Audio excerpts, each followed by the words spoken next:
Wild, ingenious and just plain fun. Antidotum Airshow is perhaps our favourite airshow of them all, and 2023 was its best edition yet. Get ready for an airshow like no other.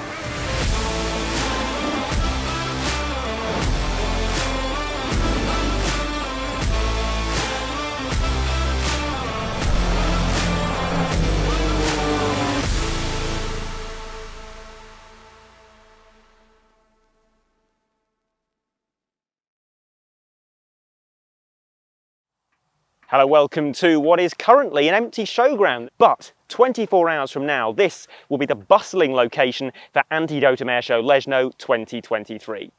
Anyone who's been following this channel for any time at all will know that this is one of my favourite events anywhere. I hold it in hugely high regard, and I think everything they do is absolutely fantastic. So, over the next 90 minutes or so, I'm going to be trying to impart a little bit of the flavour of that event and show you just why I'm so enthusiastic about it. Let's start by taking a quick look at the lineup and running order. We start with some Air Force contributions from Jordan, Poland and France. 15 minutes in, we've got an excellent Vietnam War scenario, and then it's into some civilian displays. As the sun begins to set, it's into the Meteor participants. Some fantastic displays from Red Bull, including their mind-bending aerobatic team. We've got the wonderful PC-17, Eurofighter, Hercules and F-16. And then it's into the night show, predominantly civilian performers. But there is a little surprise in there from the Polish Air Force as well. A busy and extremely varied schedule, as you can see. Most of the military performers on that list were based not at Leszno itself, but at Czepiela Air Base in nearby Poznan. And don't worry, we had cameras there too, courtesy of our drone pilot Alex Prinz. But we start the programme not with the air displays, but with an historic gathering of PZL-130 Wilgas. Not part of the air show, as I mentioned, but the group did perform an impressive mass flypast before the event kicked off.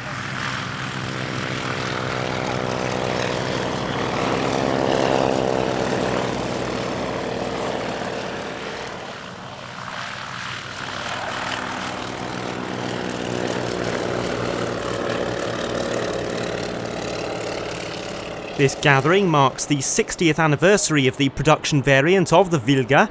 It's the largest such gathering in 20 years, and it's brought together around half of Poland's airworthy Wilga population.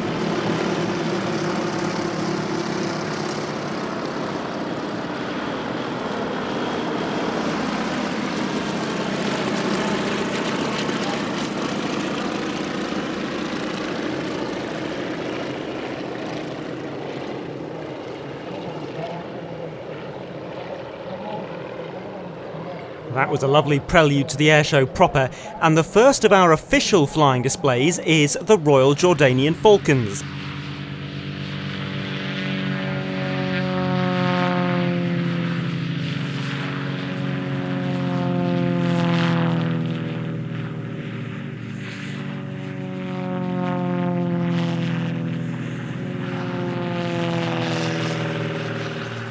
This is the team's second visit to Leszno. The first was almost exactly 10 years ago.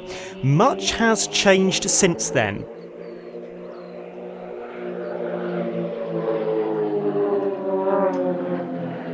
Back then, this event was known as the Leszno Air Picnic, and it was a fairly modest show compared to the international spectacle it has since become.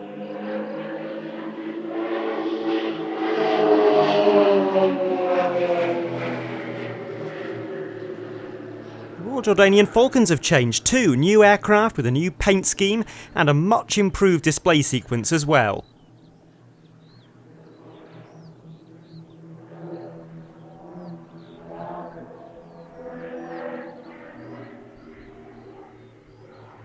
This was the second time in the space of a week that we'd filmed the Royal Jordanian Falcons. They were also at the Cosford Airshow, so for the benefit of viewers who have already seen that episode of Airshow Dispatches, we'll try and bring you a different selection of manoeuvres here. They're setting up now for a new manoeuvre developed in 2019. They'll very shortly be drawing the shape of a heart.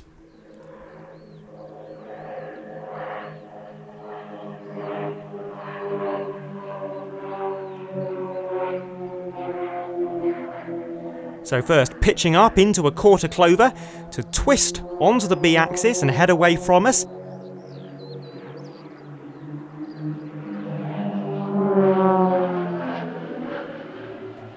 Then pulling up again and putting the smoke on as they split into two pairs. And this is an expression of goodwill from the Hashemite Kingdom of Jordan to its friends and allies in Europe. They visit this continent every summer on an annual goodwill tour, but it's also an opportunity to promote Jordanian tourism, and the team come armed with brochures and literature on that subject. Now from the heart into a brand new manoeuvre for the 2023 season, a 2 versus 2 opposition pass.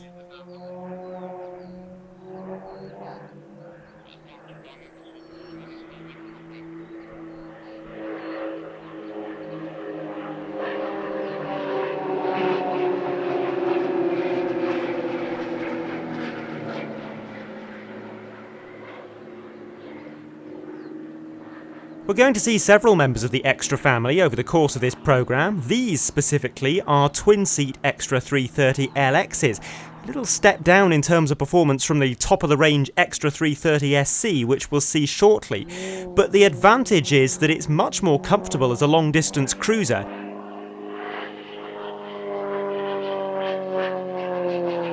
And that is very important for a team like the Royal Jordanian Falcons, who clock up many thousands of miles each year flying between show sites right across Europe. These short interludes by the soloist help to disguise the moments in which the rest of the formation is joining up and repositioning.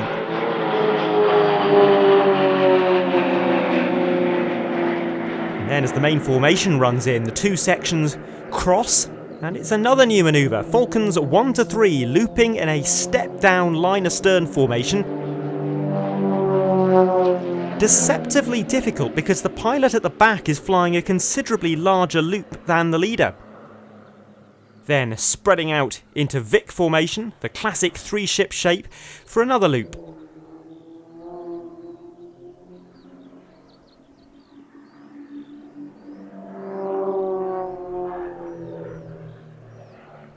Now, a very tricky manoeuvre as the team pull up into the vertical in line abreast and perform synchronised stall turns.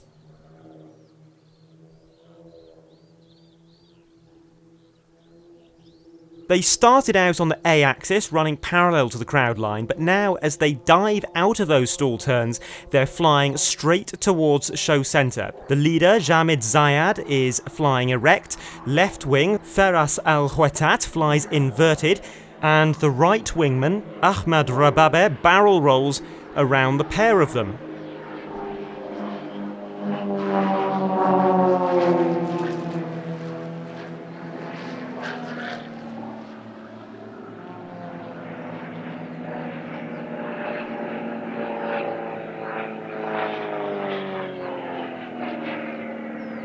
In comes the soloist, Sharif Hatouk, to fill a little more time while Falcons 1 to 3 reposition out in front of us.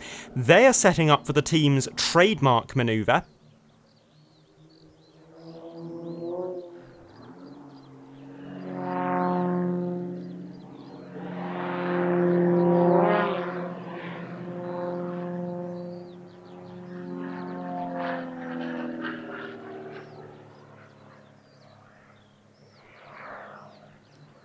The soloist crossing the main formation, once again passing that metaphorical baton. Falcons 1 to 3 then perform a very challenging half-slow roll, and from head on you can really appreciate how tough that must be for the two wingmen. They now approach from the front, about to split, completing the Hashemite break.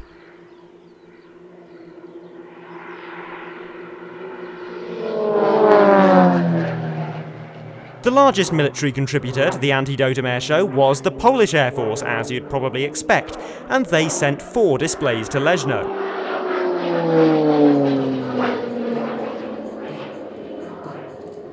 We had been due to see Aerobatic Team Orlik's new 7-ship sequence.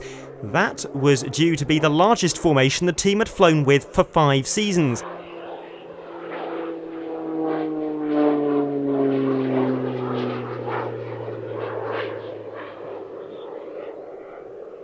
Fortunately, a very minor mid-air collision in April put paid to that. No one was hurt, but the team was temporarily cut back to just a solo display flown by Michal Anelak.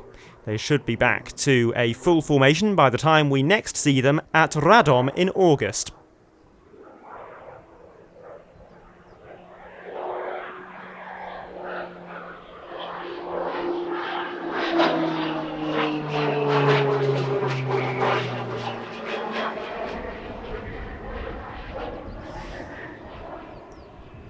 Polish Air Force has 22 Orliks. They were developed domestically in the late 1980s and introduced to service in 1994. Poland is the only nation to operate the type.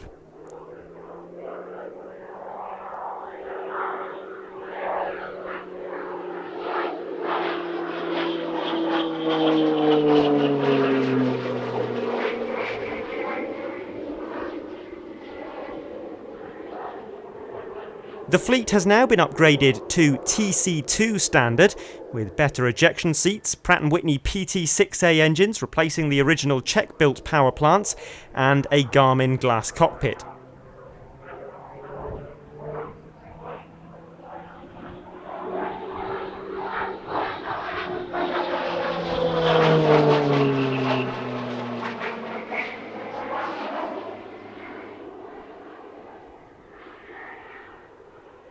The underside of the aircraft has been fitted with a Sanders SCSG-5A smoke generator. Unlike exhaust smoke systems, these pods don't require modifications to the aircraft. They can be fitted to any standard NATO 14-inch hardpoint. That makes them a very popular choice for aerobatic teams whose mounts are also used for operational duties. The Midnight Hawks and Team 60, for example, use the same system.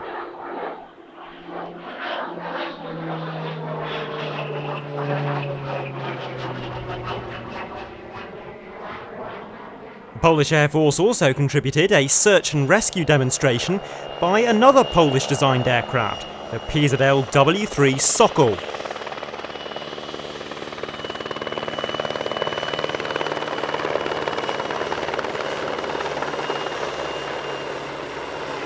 This was the first helicopter to be entirely designed in Poland, and it took to the air for the first time in 1997. Unlike the Orlik, it's seen significant sales success both as a civilian aircraft and a military one, operated by 7 military air arms from 5 countries. Predominantly it's used as a light utility helicopter, but the Polish Air Force operates armed versions, and Polish Sokols serve in roles such as VIP transport, medical evacuation and search and rescue.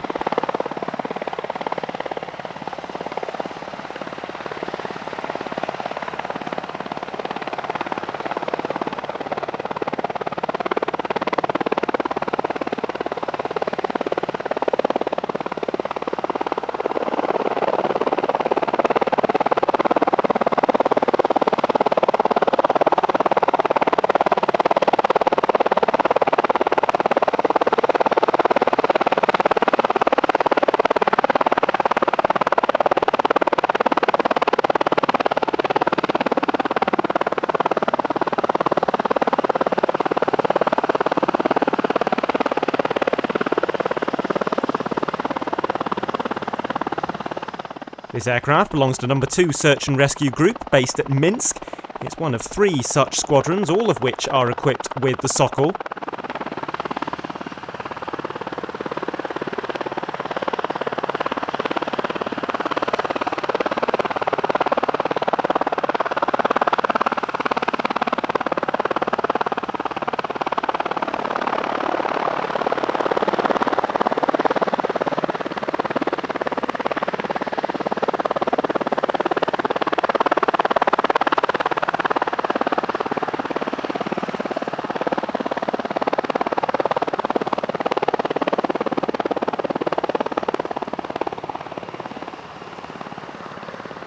The Sokol can be a surprisingly sprightly performer, as anyone who's watched the Czech Air Force's Sokol display will be able to attest.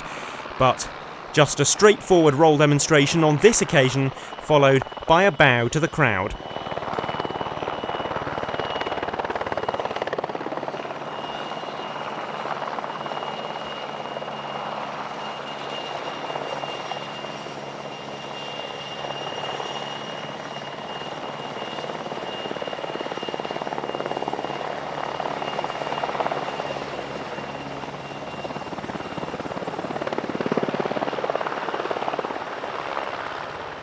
Into the first of our Only at Leszno performances, and it is a Vietnam War scenario.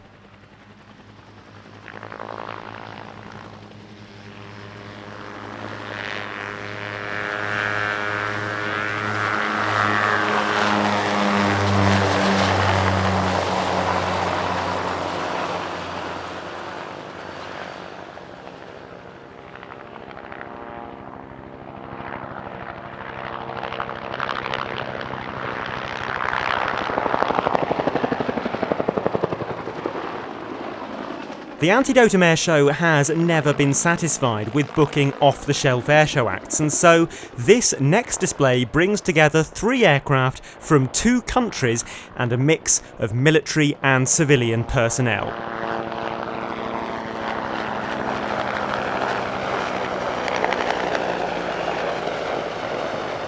What we're about to see is a very different kind of search and rescue mission, recovering a downed pilot inside enemy territory. That pair of helicopters we've just seen, both operated by HeliCheck. They've established the location of our missing airman, and now Special Forces troops are called in to go and get him. The parachutists we see are from the French Air Force's Team Phenix, and they're jumping from an OV-10B Bronco from the Musée Européen de l'Aviation de Chasse de Montélimar. The Bronco was somewhat unique in that while it was a light attack platform, it had a cargo and troop carrying capability with room for 6 people in the back. Our missing pilot is found and identified and then brought to the rendezvous point, while the Cobra and MD-500 provide close air support. And now the Bronco comes into land, demonstrating its excellent short field credentials.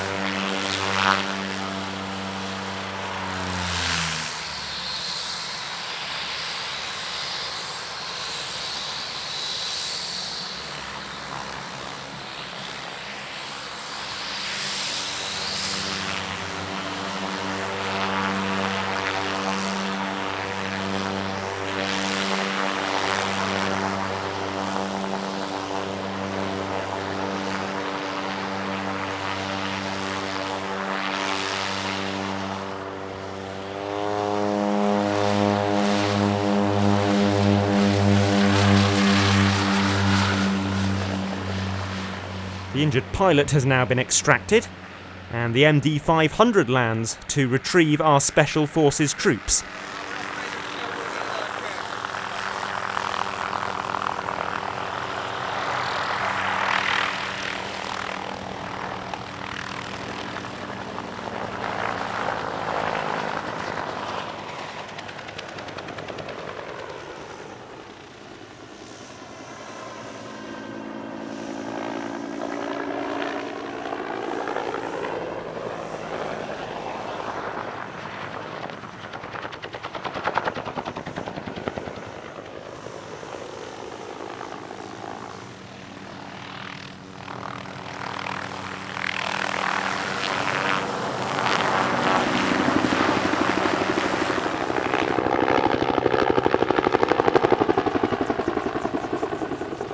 We also saw Team Phenix's conventional display, albeit just a 4-man jump due to the Bronco's limited capacity. We saw them jump at Cosford the week prior with 6. Team Phenix was founded back in 2012, but only started appearing at foreign air shows in 2022. Unlike most parachute teams, they don't supply their own jump ship. The airshow organiser needs to provide that. The Bronco is the latest aircraft to join the list of possible jump ships. It's a new party trick for the 2023 season, and it's been seen at a handful of airshows already this year.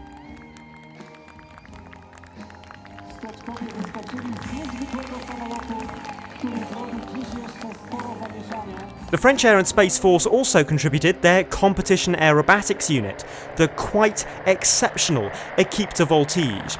Snap rolling towards us here with their extra 330 SC, and then a hard negative G push.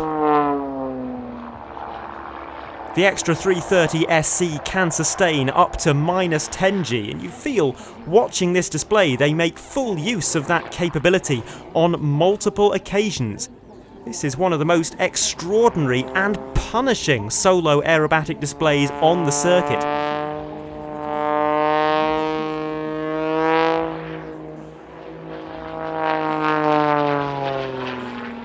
It comes from the unit that dominates the top level of competition aerobatics. Pilots from the Equipe de Voltige have won the World Aerobatic Championships on 5 out of the last 7 occasions.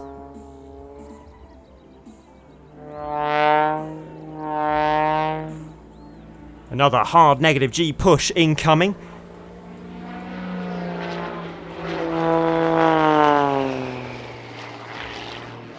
Their attendance at the Antidotum Airshow is particularly welcome because the most recent of those World Aerobatic Championships was the 2022 edition, which was held here at Leszno.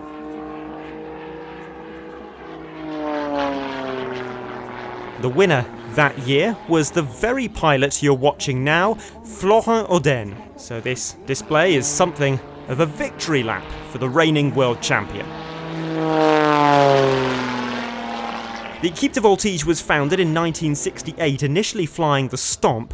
They later flew the Cap 230 family for a very long time before switching to the Extra 330 in 2008.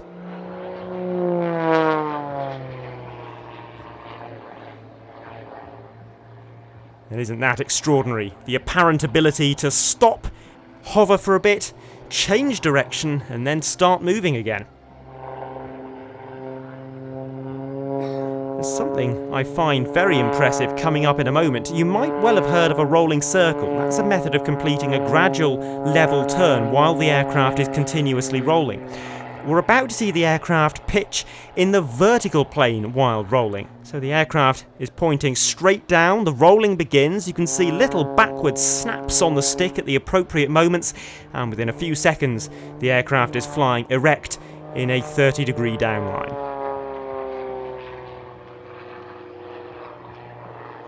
Final pass, a very quick 270-degree roll in less than 3/4 of a second into the knife edge.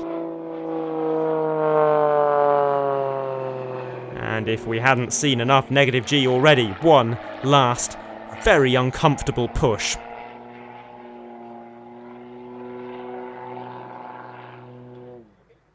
We're going to stay with France a little longer. This time, a French-based Yak-3 PW takes centre stage.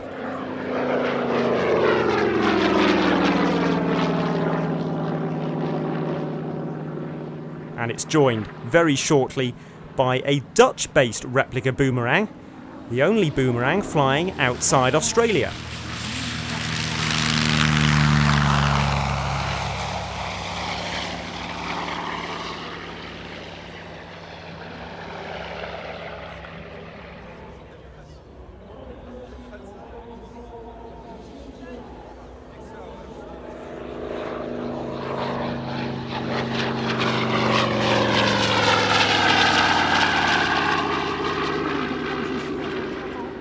Actually, it's a mix of both Harvard and Boomerang parts combined into a single aeroplane, but let's not spoil the fun. I mean, we've got two Allied fighters that never even flew in the same theatre, and they're apparently engaged in a dogfight. This is a display that you definitely don't want to think too hard about. But the pilots do a great job of making this dogfight look nice to the spectators. On almost every pass, there's a moment where the two aircraft appear to intersect each other, which is deceptively difficult to achieve in those tall wingovers.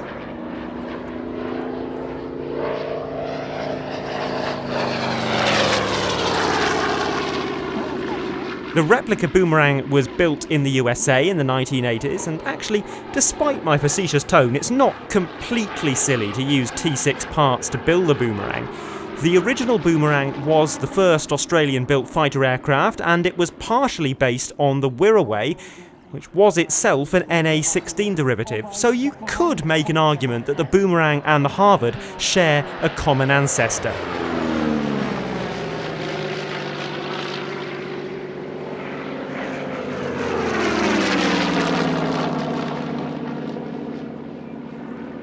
We'll stick with civilian displays for the next little while, and next up, a very enjoyable solo display from an L-29 Delfin.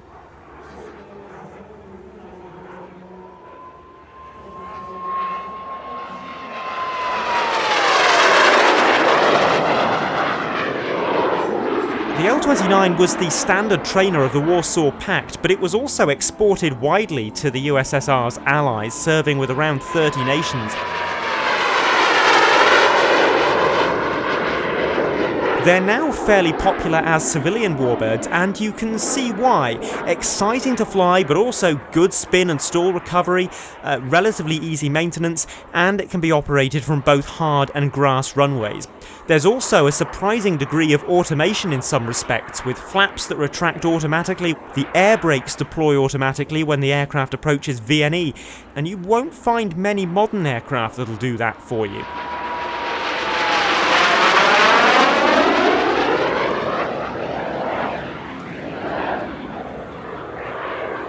The L-29 is one of the only jets that can perform a stall turn. Obviously, it's not nearly as tight as the stall turns we saw from the Royal Jordanian Falcons, but then the extra 300's prop wash is directed towards the tail, so the rudder continues to have some effect even at nil airspeed. The L-29 doesn't have that luxury, so we're seeing a higher airspeed and a much wider turn radius, but still essentially the same manoeuvre.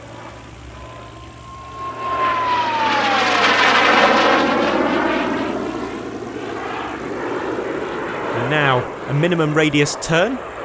We've measured this a few times lately with contemporary fighters, so it'll be interesting to see how the 70-year-old Delfin compares.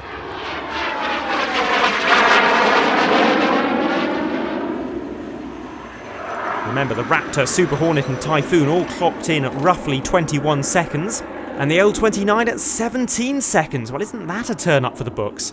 That is just about the fastest 360-degree turn I've ever recorded from a jet-powered aeroplane, and I wouldn't have expected that an L-29 would be setting the record.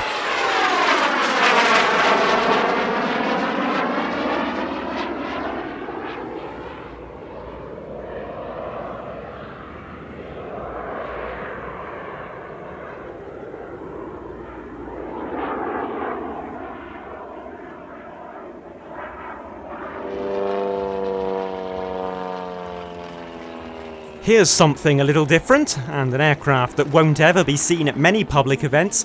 It's Luke Czepiela flying the aeroplane that made him famous, a specially built Carbon Cub SS.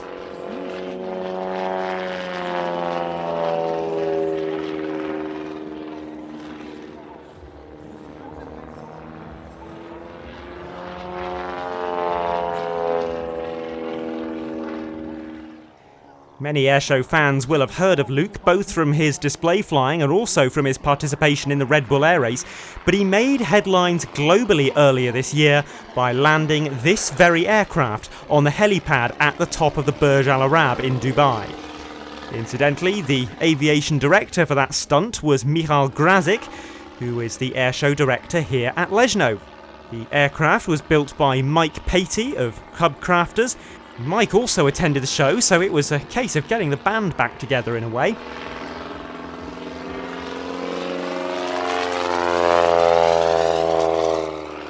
To make the feat possible, the weight of the aircraft was substantially decreased. Steel components were replaced by titanium and carbon ones. It has custom-made shock absorbers and soft suspension to help the aircraft stick to the surface it lands on. And it also has an uprated engine with nitro injection, useful for takeoffs and go-arounds. All this means the aircraft has phenomenal landing performance with a record landing roll of just 8 meters.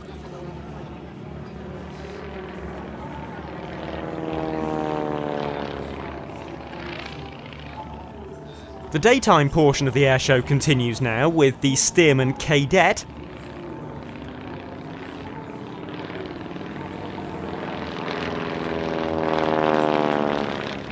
Specifically an ex-US Navy machine which has spent a long civilian career as an agricultural aircraft in the United States before being shipped to Poland about a decade ago.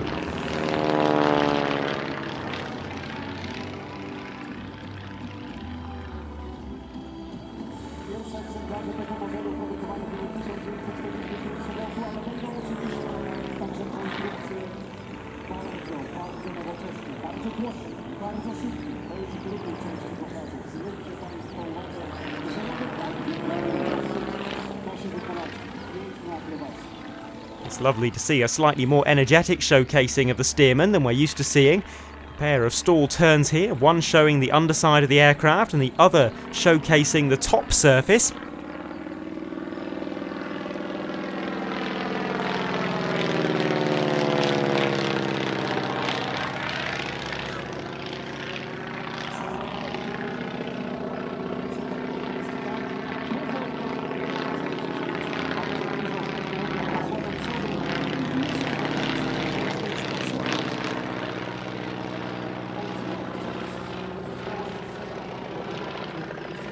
Christoph Zahn next with a lovely showcase of the DFS Habicht.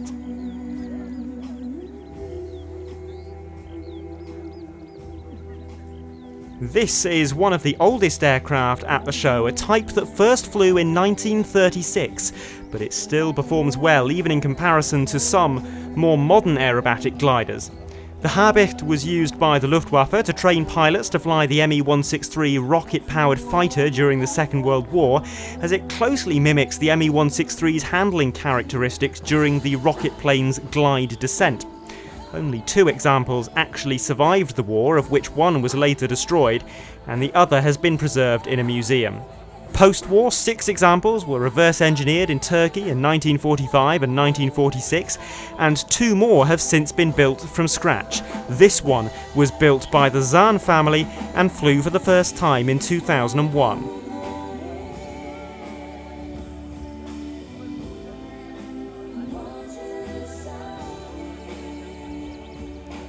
It's a very graceful display indeed, and nicely accompanied by live music from local band The Cellos, as were a great many of the acts at the Antidotum Airshow.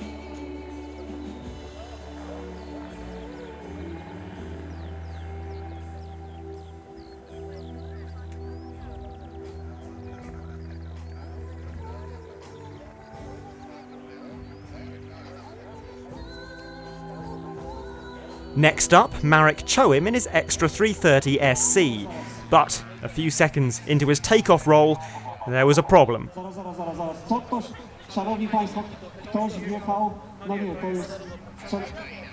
That display has had to be put on hold because a car has entered the active portion of the airfield, and it appeared the owners of the car intended to park it there while they enjoyed the airshow.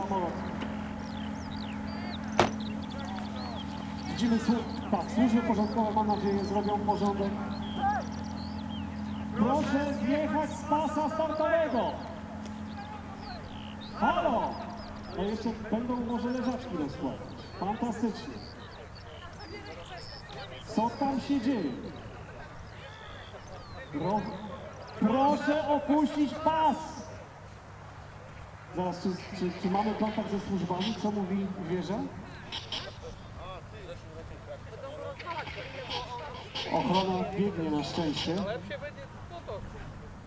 The ever-growing crowd of marshallers and officials was unable to resolve the situation, so the organisers decided to make use of whatever assets they had to hand. In this case, an AS350BA Ecureuil from utility company Heli Poland.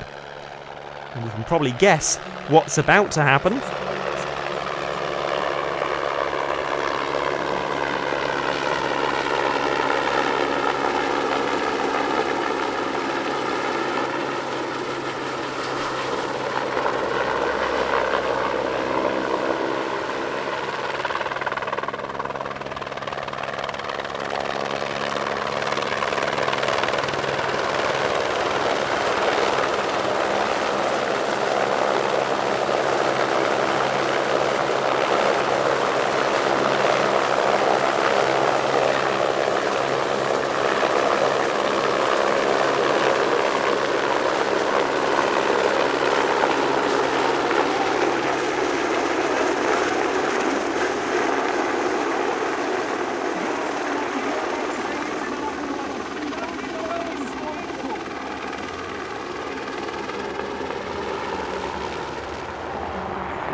And that's Leszno's take on an old-school airshow comedy act. A comedy act the likes of which I have never seen before. Terrific imagination from the Leszno team. And it's not quite over yet either, but back over to Marek Choim. The airfield is now clear for him to display. The aircraft is equipped to carry smoke and pyrotechnics from 4 pyro stations on the wingtips and wheel spats, and Marek uses that capability to very good effect in both his night and day shows. With exhaust smoke as well, that's 5 separate smoke trails, which makes for a very vibrant performance indeed. And all the more so as the aircraft slows down and transitions from a slide-off into a torque roll.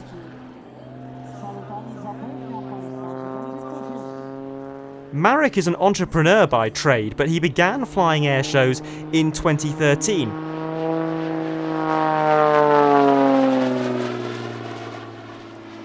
And like so many at Leszno, he's not simply been booked for an off-the-shelf display, he ends the performance with something a little bit unusual.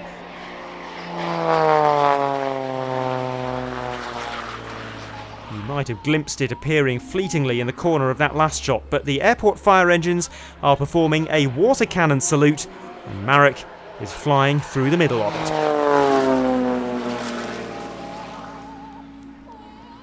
As Marek finishes up, one last little laugh, because there is a rather wounded-looking car with our 2 unwanted guests climbing in and heading for home. Inicjatorem powstania tej grupy był jego wysokość 5,5 meter. With them out the way, the air show can proceed, and up next, one of my favourite displays of the day, the Flying Bulls Aerobatic Team.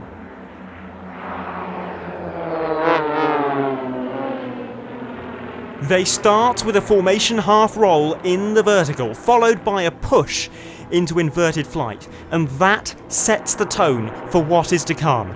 This is, without a doubt, one of the most technically impressive formation aerobatic routines on the circuit.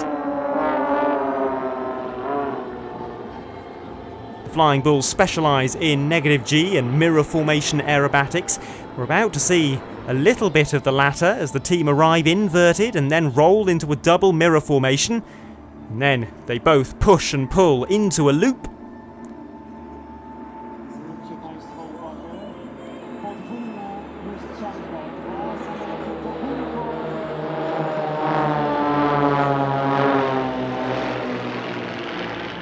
I mentioned earlier during the Royal Jordanian Falcons how loops in these stacked formations are not especially easy. Well, in this case they're adding an extra layer of complexity, with half of the fleet being the wrong way up as well.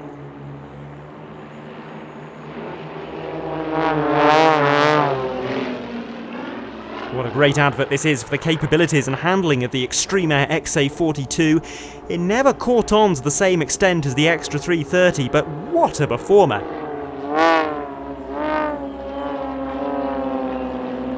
Designed by the great Philipp Steinbach, who's since given us the Gamebird GB1, and the 2 aircraft types do share some handling characteristics. This team started out using the Zlin 526 and then flew the Zlin 50 for many years before acquiring the XA42 in 2015. It was quite a major step change in their performance.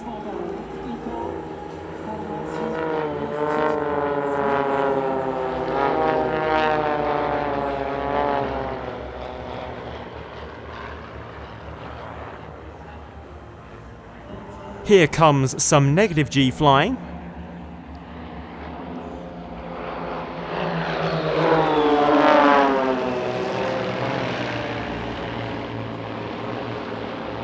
A full outside loop, but not flown bottom to bottom, rather from top to top. And all the while, that formation keeping is absolutely faultless.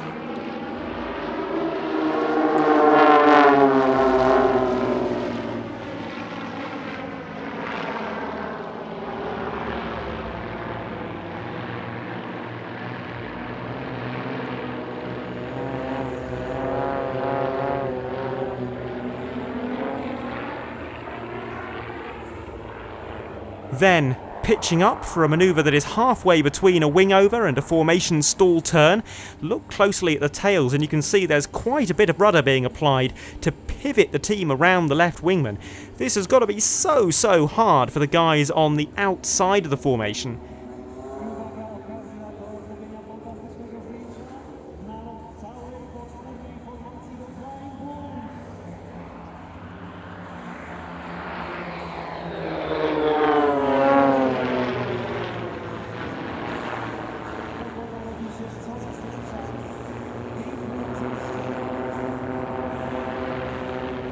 great display this, because it's got enough presence and impact to entertain the non-av geek portion of the crowd, but anyone who knows about flying can't help but be captivated.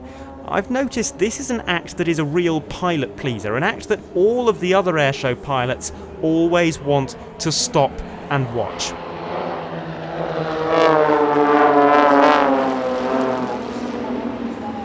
And now a very slow roll, 13 seconds to complete that roll. It's a roll rate of just 28 degrees per second. I want to emphasise this is just a small portion of their show. There is so much more of this kind of thing, and choosing which manoeuvres made the cut was perhaps more difficult for this team than it was for any other act at the entire airshow. Final pass now, and it's a shallow topside as the sun finally begins to show.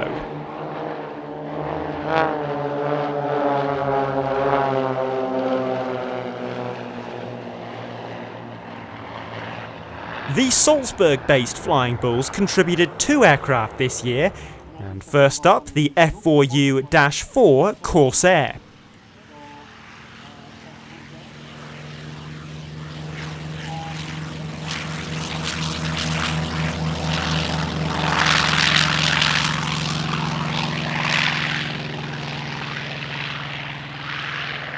The Flying Bulls are normally big supporters of the Antidotum Airshow and send a large contribution from their Hangar 7 collection of historic aircraft. This year, things were scaled back a little bit as some of their most glamorous aeroplanes and most adaptable pilots were at the Italian Air Force Centenary Airshow at Pratica di Mare. That's where their P-38 and DC-6 were based. And you can see that event covered in the previous episode of Airshow Dispatches.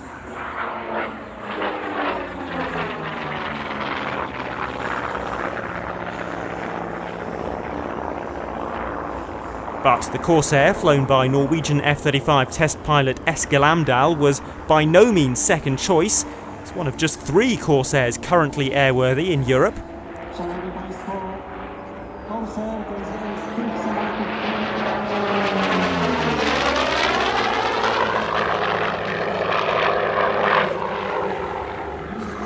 There's a lot of head-on flying in this display, giving us a great look at its gull wing configuration.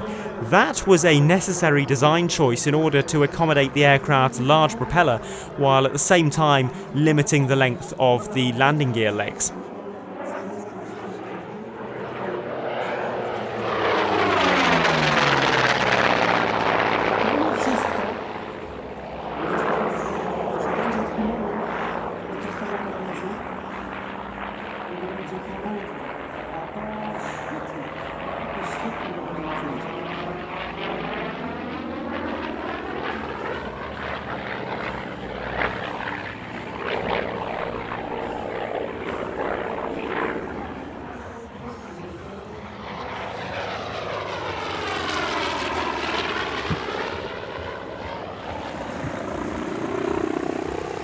The second Flying Bulls Hangar 7 contribution was their Bronco Bo 105, flown here by Felix Baumgartner.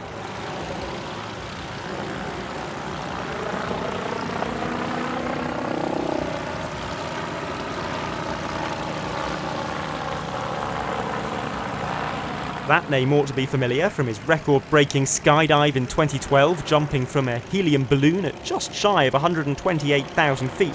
It was a world record at the time, but it has since been narrowly beaten.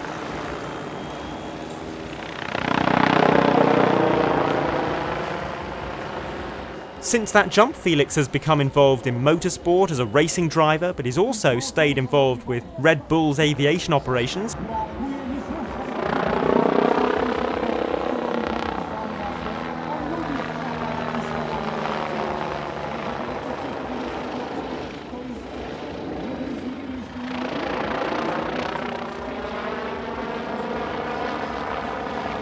This is one of a very small number of helicopters that is fully aerobatic. That's made possible by its hingeless rotor system, with the blades bolted directly into a solid titanium block on the rotor head. The blades themselves are made of a composite material reinforced by glass fibre, making them extremely strong and flexible. That flexibility allows them to absorb forces that would normally be taken by the hinges.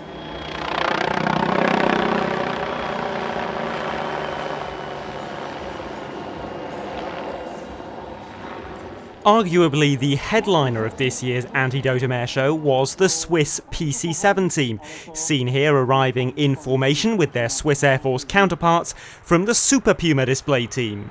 Użyczyli teraz pomagać strzelecom tak wolno, to na pewno zobaczą jakim machami.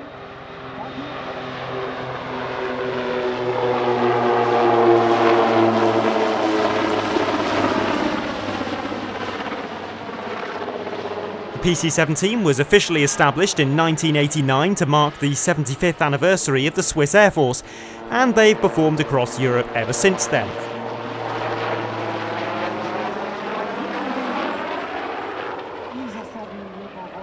This, however, is their first ever appearance in Poland.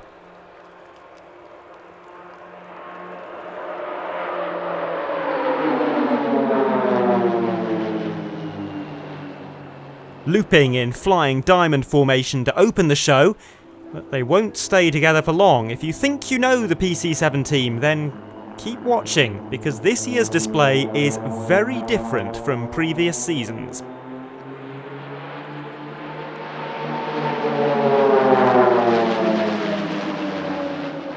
Normally we'd see a good few minutes of non-aerobatic flypasts in various formations at this point, but instead, almost immediately, the two soloists split away. They'll charge in from the front for an opposition break. Use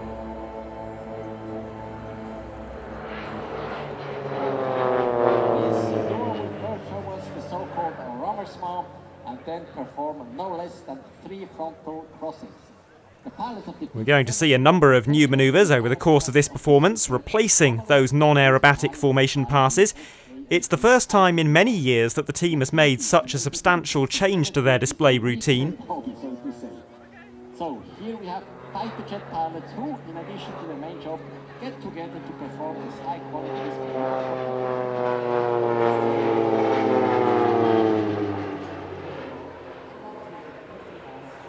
An opposing, very tight minimum radius turn completed in only 15 seconds there.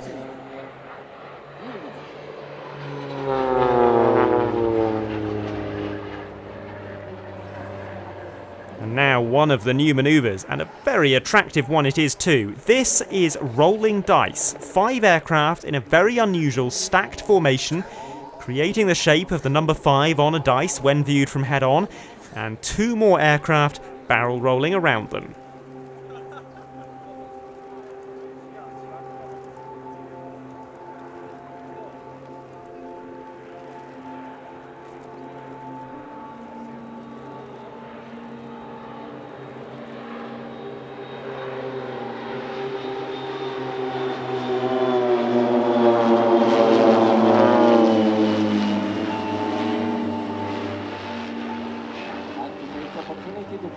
I was speaking to the team's commentator just after their show, and he told me these changes were made possible by unusually slow pilot turnover. Normally the PC-9 team would train 3 to 4 new pilots per year, but this season they've had just 1. That gave them some spare training capacity to work up some new manoeuvres. Next year they'll be training up 3 new pilots, so their focus will be on that rather than on making further changes to the routine. Here's another manoeuvre that's actually not new, but it hasn't been part of the show for several seasons, a 4 versus 4 opposition pass.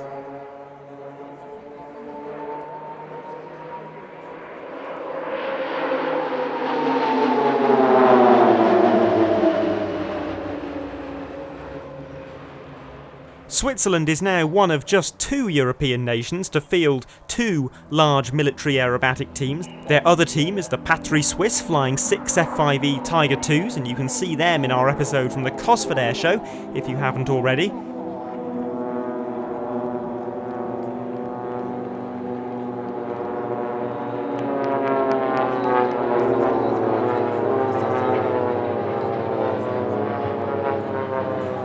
Both teams are formed of full-time F-18 Hornet pilots who do this in addition to their normal duties.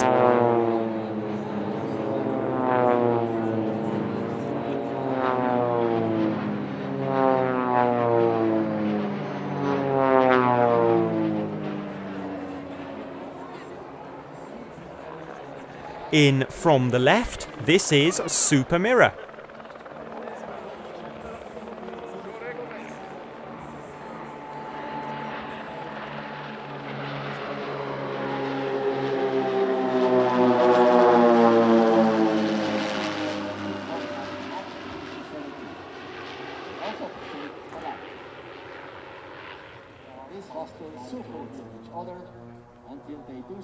And then a very interesting opposition sequence. First of all, a 2 versus 2 opposition pass. Very rewarding.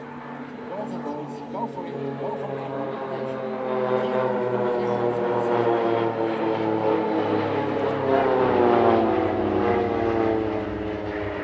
Followed by something really quite remarkable, a 4-ship opposing 360-degree turn with aircraft starting from opposite sides of the circle. That means that each individual aircraft is conducting 5 crosses in the space of about 20 seconds. The soloist goes up through the middle of the swirling melee and then performs a negative G bunt, diving down to thread the needle a second time.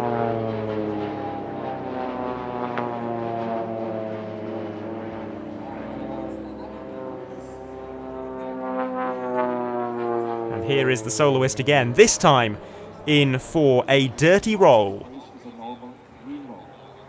What looks easy is certainly demanding to fly with the landing gear and flaps extended. The maximum speed is 240.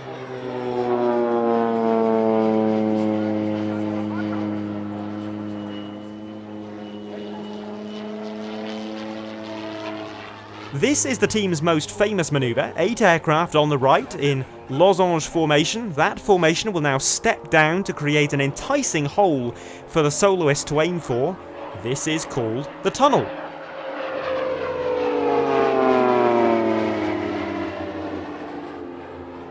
Let's watch this crossing.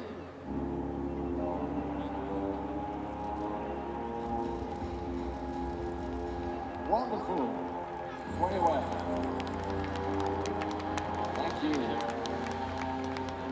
we very nicely now see the crossing of the 8 PC-7s to the landing of configuration.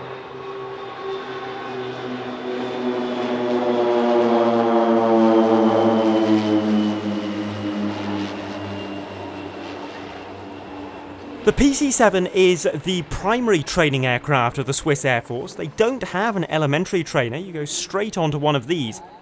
Switzerland has 27 of them and they entered service in the early 1980s, but they've since been upgraded with new glass cockpits. Special smoke systems were then developed by Pilatus in 2014. They can be temporarily installed in the PC-7's luggage compartment. Now, a formation change from losange into a shape that depicts the national flag. This is Swiss Cross.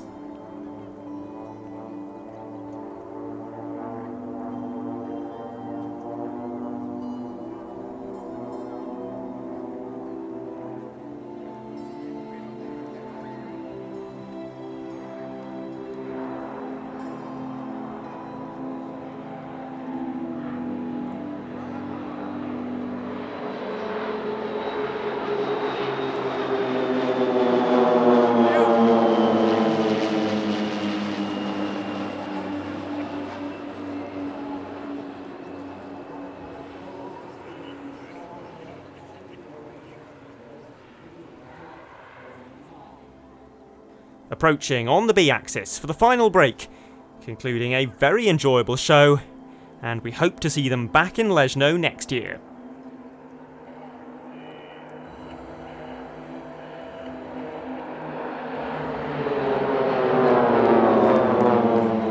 We have quite a number of military performers coming up as the sun begins to set. Next up, the rarely seen German Air Force Eurofighter EF2000 solo display. It is officially named the Eurofighter in German service, not the Typhoon.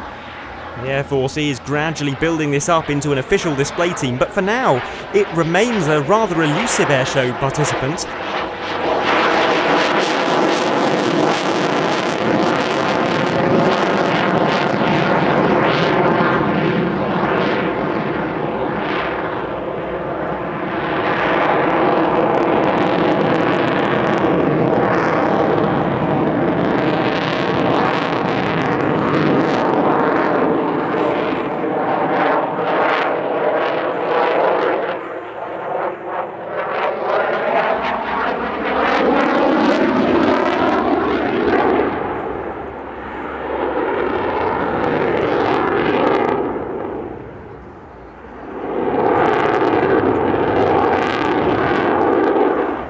It's performing at just 2 air shows in the entire 2023 season, but the Antidotum Airshow is a regular of theirs.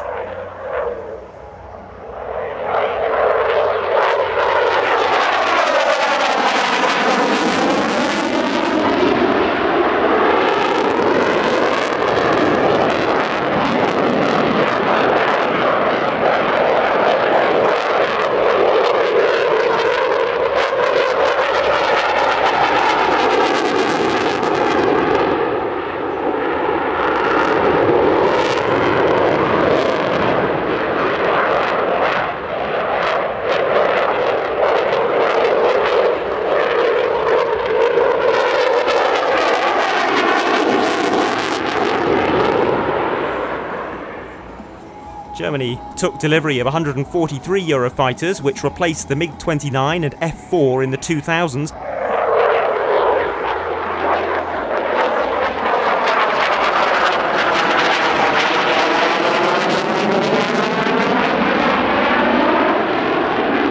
They're used primarily in the air defence role, quick reaction alert for example, but the country has ordered another 38 Tranche 4 Eurofighters, which will have full multi-role capability and will replace the Tornado in the strike and suppression of enemy air defences roles.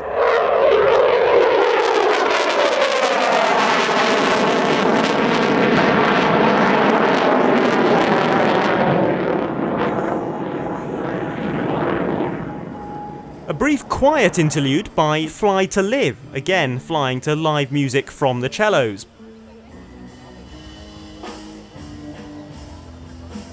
And high above, they have a special guest joining them for this year's display, Austrian hang gliding pilot Johannes Blackie Schwarz.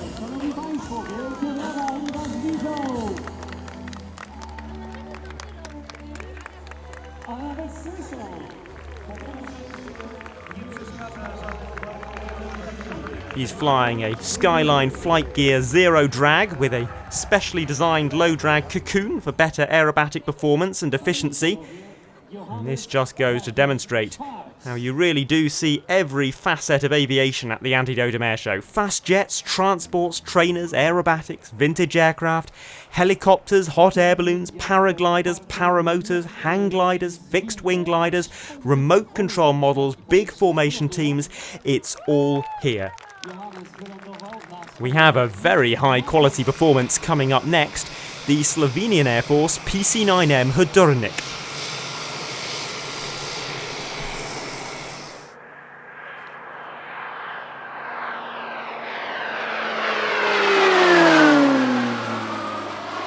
This display is a multi-award winner, even at aviation's biggest events like the Royal International Air Tattoo. But at a small airfield like Leszno, it is an order of magnitude better still.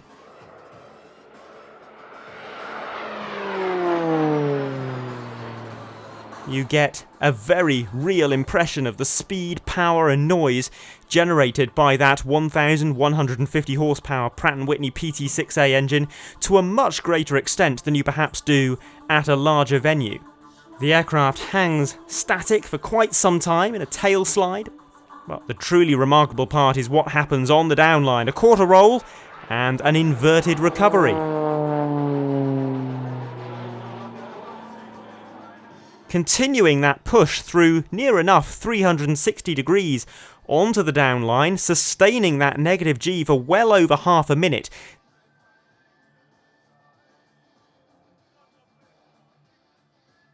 This is another airshow act I've noticed display pilots love to watch, because it's technically highly demanding but always flown to perfection. It is, in my book, as exciting to watch as almost any fast jet solo display.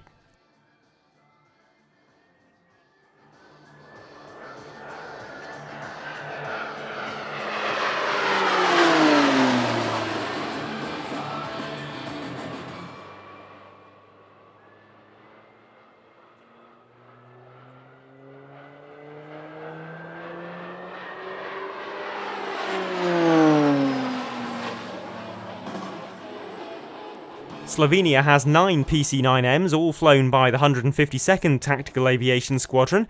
They are the country's only combat aircraft. They're used both as trainers and light attack platforms, and in that role they can carry iron bombs, unguided rockets and guns.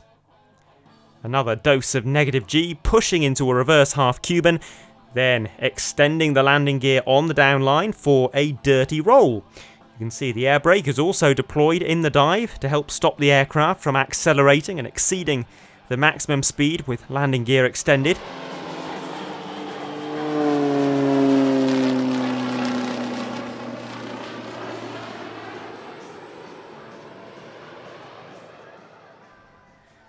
And one final pass, a wing rock to say goodbye.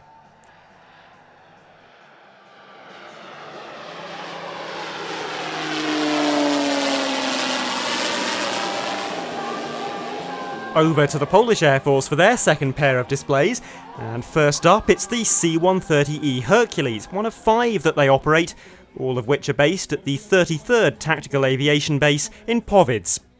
You may recall in 2021 we saw the first official full airshow demonstration of a Polish Hercules, and it happened here at Leszno.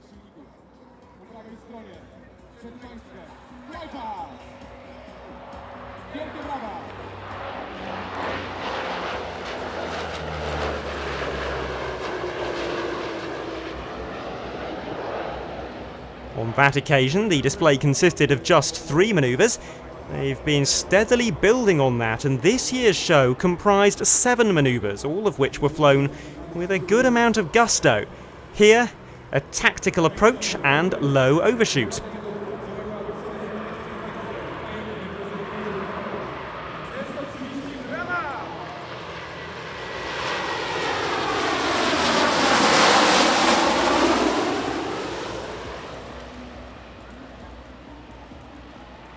And now stand by for flares as the aircraft approaches on the B-axis out in front of us, bunts, and then turns off to our left.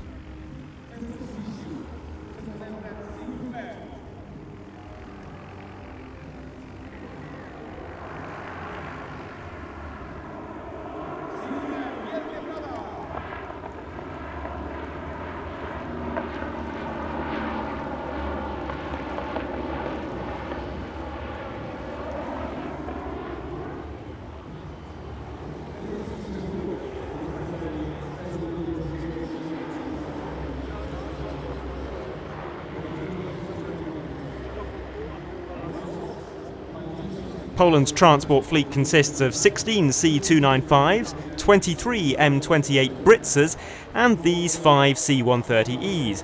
The C-130Es are ex-US Air Force airframes delivered to Poland between 2009 and 2012. They'll soon be joined by 5 ex-USAF C-130Hs, the first 3 of which are currently awaiting delivery. There's conflicting reports at the moment whether those new C-130Hs will supplement or replace the current fleet.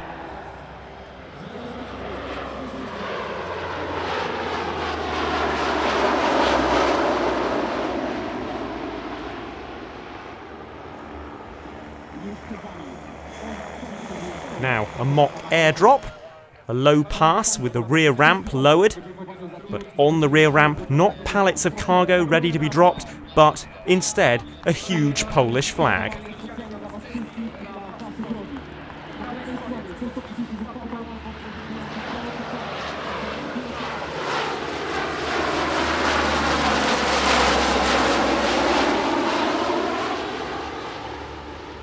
That's not all from the Hercules. Stick around for a little surprise in 20 minutes or so, but it is the end of its solo display, and we turn now to the Tiger demo team, who are based just up the road at Czepiela Air Base in Poznan.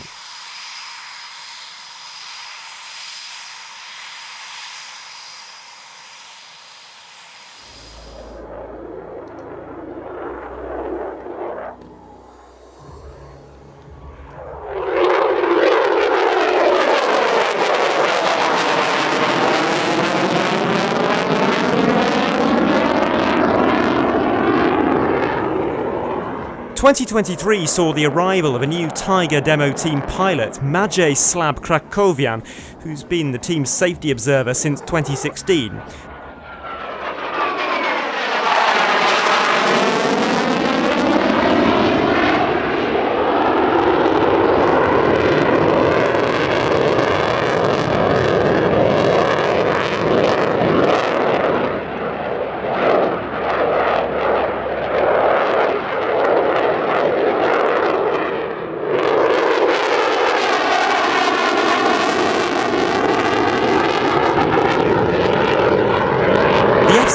It's now Poland's primary frontline fighter. They have 36 of these F-16Cs and 12 twin-seat D models, all of which fly with conformal fuel tanks.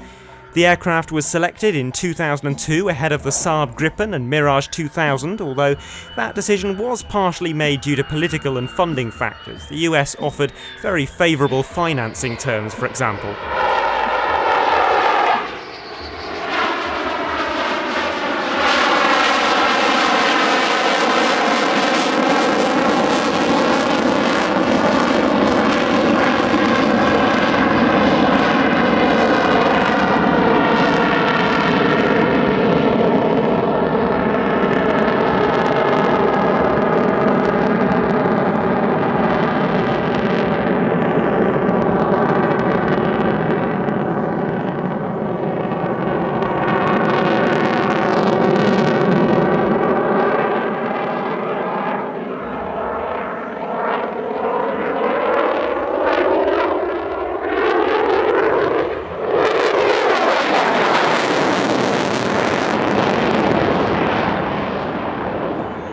Poland considered last year purchasing further F-16s, albeit the 4.5 generation F-16V, to replace their ageing Su-22s and MiG-29s, but instead they chose the FA-50 Fighting Eagle, which will be ready to enter service more quickly.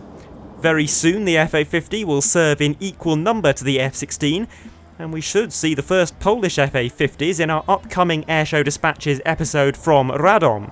Now the aircraft repositions for its dedication pass, but while it does that, a little time filler to keep the crowd entertained during the 40-second gap, a Bo 105 and ATV create a billowing Polish flag over the runway, with the F-16's dedication pass right above.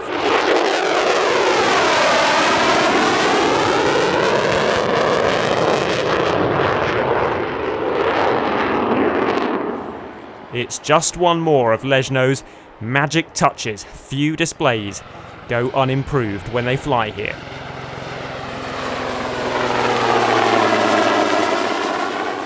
But back to the Swiss Air Force and the Super Puma display team.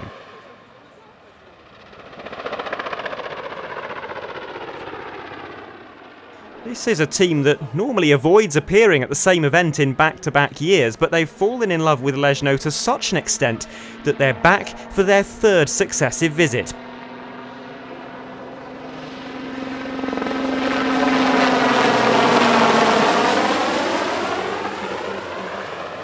The Super Puma is an enlarged version of the broadly successful but rather quirky SA-330 Puma, which had been developed in the 1960s. It was not the safest of rotary platforms, especially in its early production versions. The Super Puma addressed those shortcomings with more advanced, more powerful engines, stronger undercarriage with a wider wheelbase, and a more robust fuselage.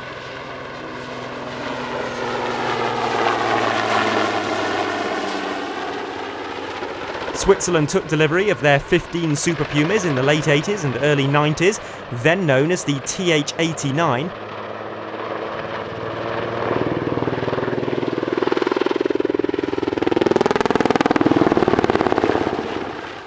They've since been upgraded to TH-06 standard with new avionics and increased operational capabilities.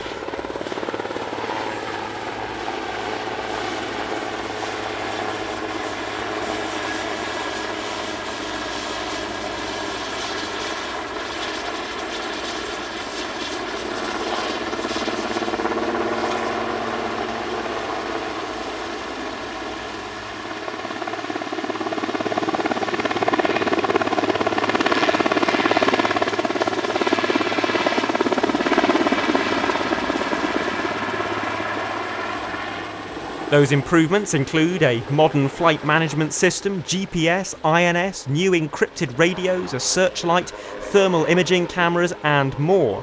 And that has expanded the aircraft's capabilities very substantially, from merely search and rescue and utility to intelligence, surveillance, and reconnaissance.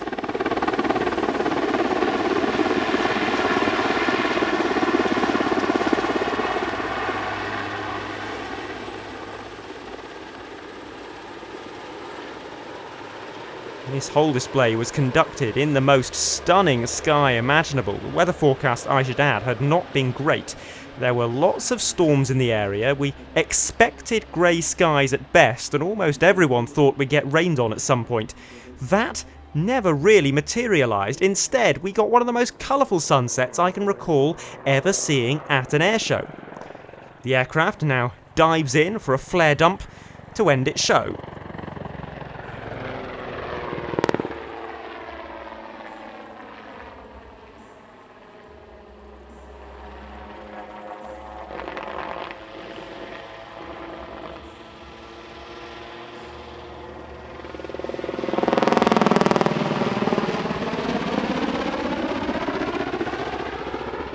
The sunset magic continues, but now with a complete change of pace as the wonderful Team Phenix takes centre stage. And quite a strange, serene atmosphere descends over the airfield, helped as always by live music from the cellos. The team flies the L-13 Blanik, a vintage Czech glider design that first flew in 1956. More than 3,000 have been built, and it's been used by several military operators, including the air forces of the United States, the Soviet Union and Australia, primarily for the training of cadets. But I'm going to let you enjoy this very peaceful display without further commentary.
Wonderful flying, not just from the pilots but also from our drone operator Alex, flying with the full permission of the airshow organisers and display pilots of course, and always being in two-way communication with them. Phenix land on as Zelazny taxi out to the runway in preparation for their display.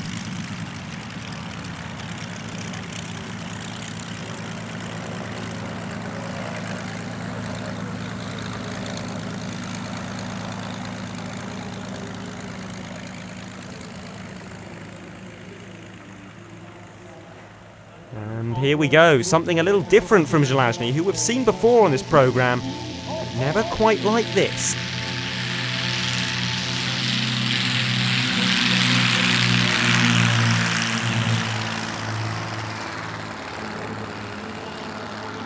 We're used to seeing Zelazny's day show, which is quite an impressive spectacle with some extreme low-level flying and extraordinary synchronised aerobatics. There's none of that today. After drawing a heart, it's just some relatively basic formation aerobatics. But they have pyrotechnics.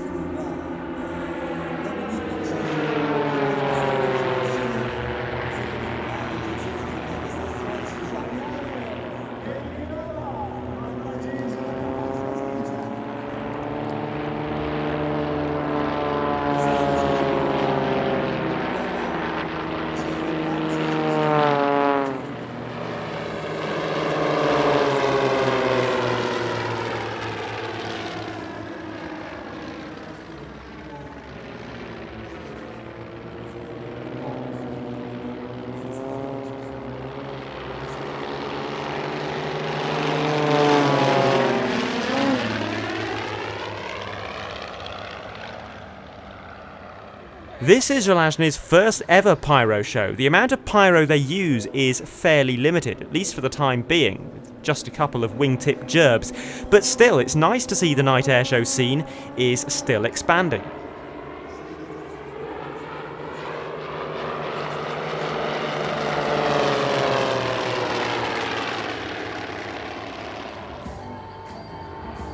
And it's all pyro shows from here on in. This team is called Acrobats. They fly a Pitts S2S and an Extra 260, a predecessor of the Extra 330s that we've seen earlier on in the programme.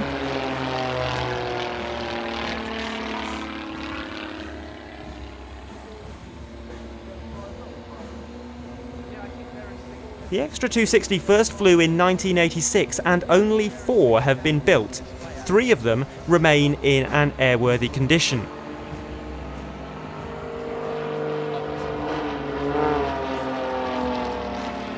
The Acrobats is another relatively recent addition to the night airshow circuit. The team has existed for some time, but only began flying pyro shows during the pandemic.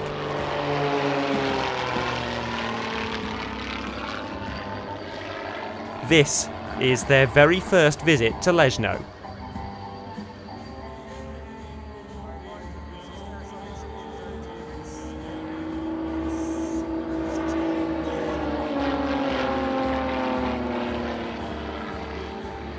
A second outing of the evening from the Bronco, now performing a pyro show of its own. The aircraft gained night show capability in 2022.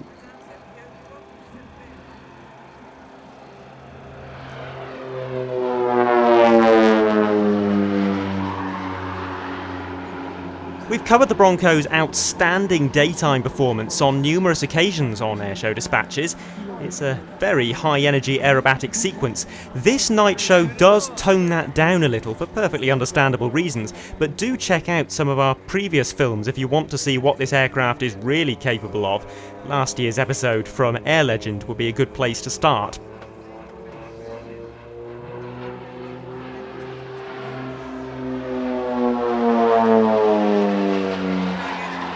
This is actually a former target tug, an ex-German OV-10B, but it's been dressed up as a combat machine.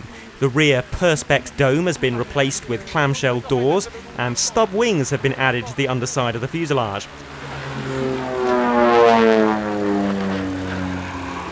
In combat, they would have had 4 weapon stations, although today they're being used to mount the pyrotechnics.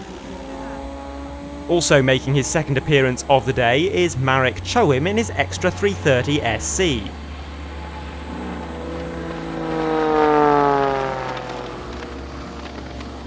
You can see those pyro stations on the wheel spats previously used for coloured smoke are now being used to launch aft-firing Roman candles. It's not entirely obvious when the aircraft is rolling rapidly, but we get a good look during that -G push. And like during today's show, there's a special low-level element to Marek's routine, a pyro chicane run.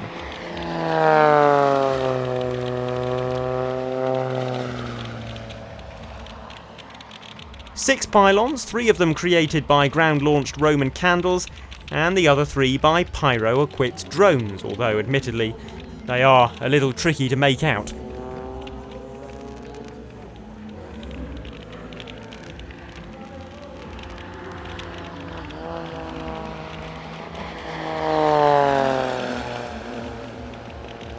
Well, we saw a glider in the day, we saw gliders at sunset, so now let's see a glider at night. This time it's Johan Gustafsson in his SZD-59 Acro.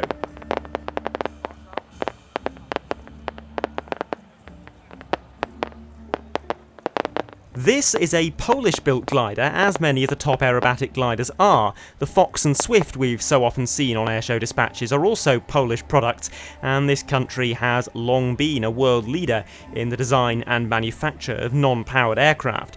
It's a history they're very proud of, and you can find a glider gate guardian at the entrance to Leszno railway station.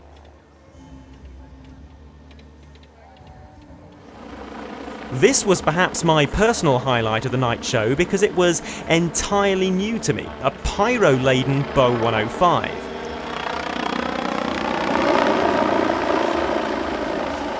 It's not the Red Bull Bo 105 we saw earlier, rather it's the Polish-based example that we saw laying down those smoke trails under the F-16 display.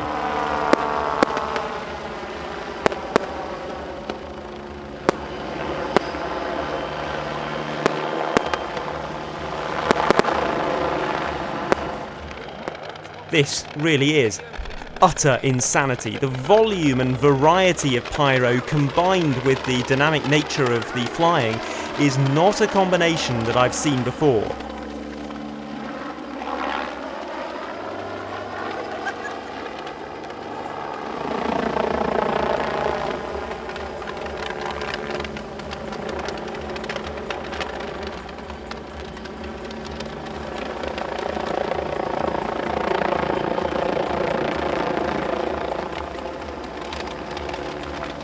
Magic also has a Mi-24 which he intends to operate on the airshow circuit as well.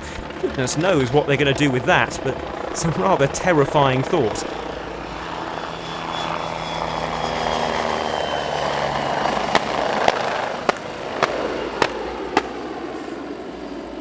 It might feel like we're cantering through these pyro displays at quite a pace. Well, the reality is that because of the limited burn time of pyro itself, most of these night shows last just 4 to 6 minutes, whereas a day show might be double that amount of time. On briefly then to the BushCat demo team, flying what is considered by many to be the finest example of the kit-built Rainbow Skyreach BushCat in the world. And again, they fly with live music.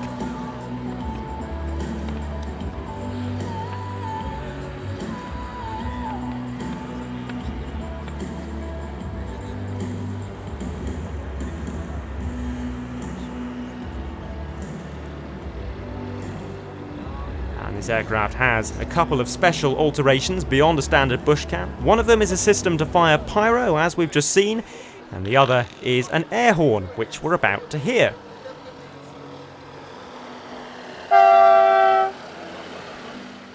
Earlier on, I teased the eventual return of the Hercules that performed a solo display shortly before sunset. Well, here it comes, for a flare dump of epic proportions.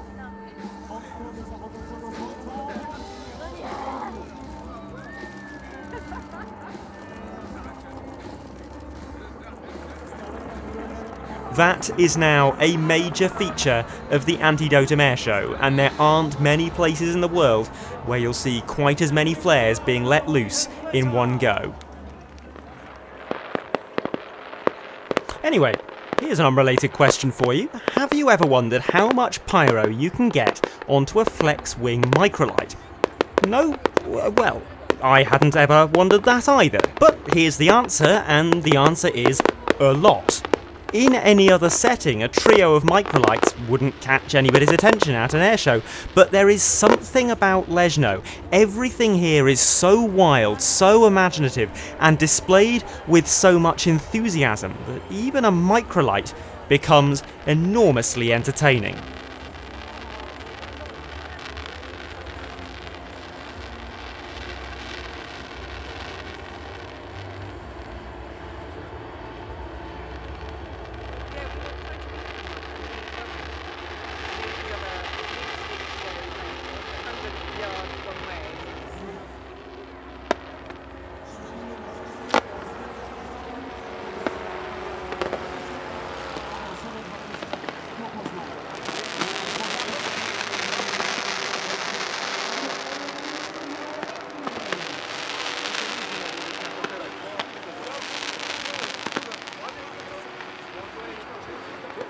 We're on to the penultimate act of the show now, but it's a Leszno regular.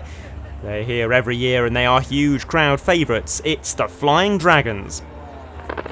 Displaying, as ever, to the soundtrack of their specially composed music, which plays in perfect time with the pre-programmed flashing lights on each paramotor canopy.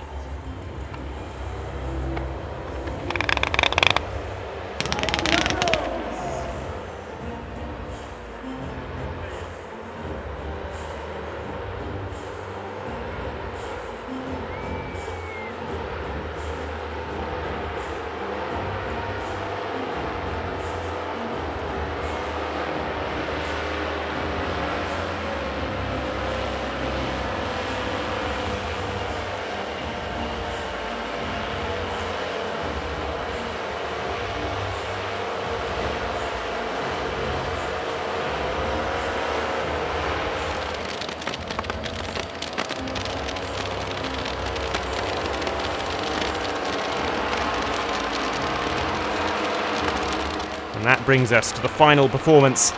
Accompanied by the cellos, it's Aerosparx.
A magical finale to Antidotum Airshow Leszno 2023, and that concludes our episode of Airshow Dispatches.